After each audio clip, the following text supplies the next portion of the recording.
Historia de la República de Colombia a partir de 1886 hasta 1991.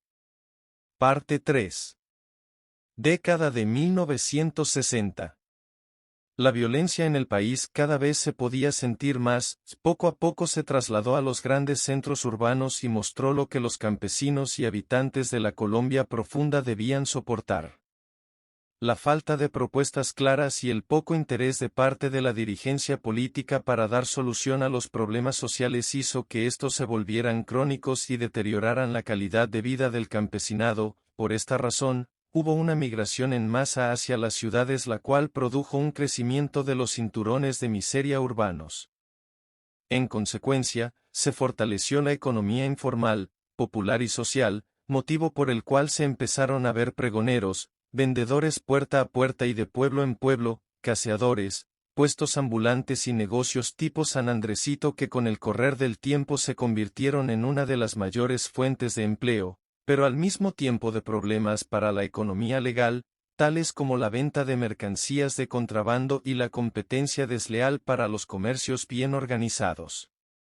En esta década surgieron grupos guerrilleros como las Fuerzas Armadas Revolucionarias de Colombia, Ejército del Pueblo, FARC-EP, el Ejército Popular de Liberación, EPL, y el Ejército de Liberación Nacional, ELN, lo que incrementó el desangre de la nación. La combinación de política y armas se legalizó, y el Estado, con la pérdida de valores de quienes lo representaban, asumió un conjunto de principios llamados Doctrina de la Seguridad Nacional.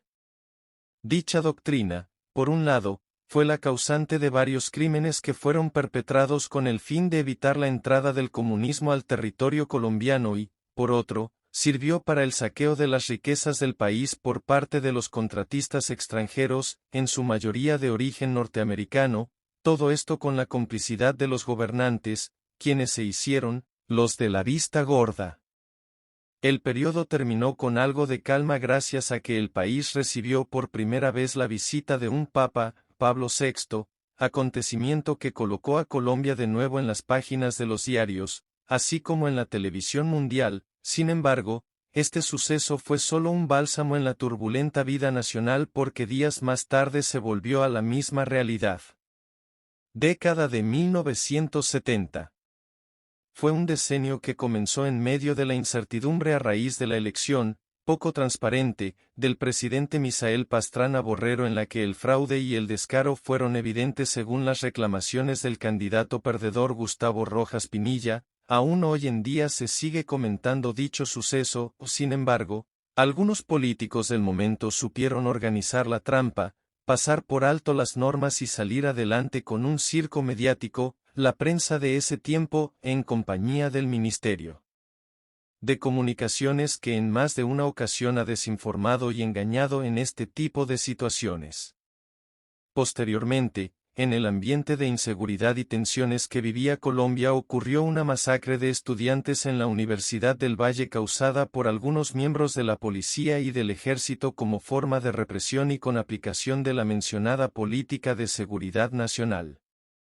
Para calmar ese ambiente de violencia se celebraron en 1971 los sextos Juegos Panamericanos por decisión de la Organización Deportiva Panamericana, ODEPA, que había premiado a Cali años antes al elegirla como sede de dicho evento. La tranquilidad en el país duró poco, pues de las entrañas de las FARC-EP surgió un nuevo grupo, una versión moderada integrada por muchachos, quienes más que bandoleros parecían hippies. El Movimiento 19 de Abril, M19, una organización más idealista al estilo Robin Hood criollo que realizó operaciones mediáticas y contundentes, cual películas de Hollywood, con actuaciones de impacto nacional e internacional y con un corte social que le ayudó a ganarse el aprecio de los sectores sociales más necesitados del país.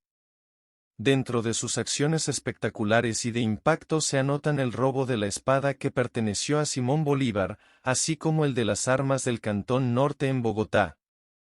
El 14 de septiembre de 1977 se llevó a cabo un paro cívico nacional considerado hasta ese momento como el más fuerte y violento en la historia del país. Posteriormente, se creó el Estatuto de Seguridad Nacional que seguía con la línea de represión al cambio y a todo movimiento que intentara reivindicar causas sociales. Década de 1980.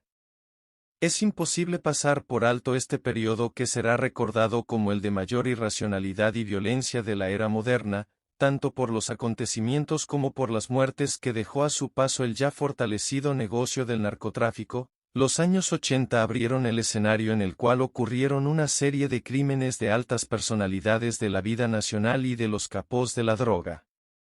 Estos últimos fungían como amos y señores del país gracias a la complicidad de varios políticos y familias prestantes. La mayoría de estos hechos no han sido esclarecidos, por lo que son miles los casos en los que la impunidad sigue siendo la que reina.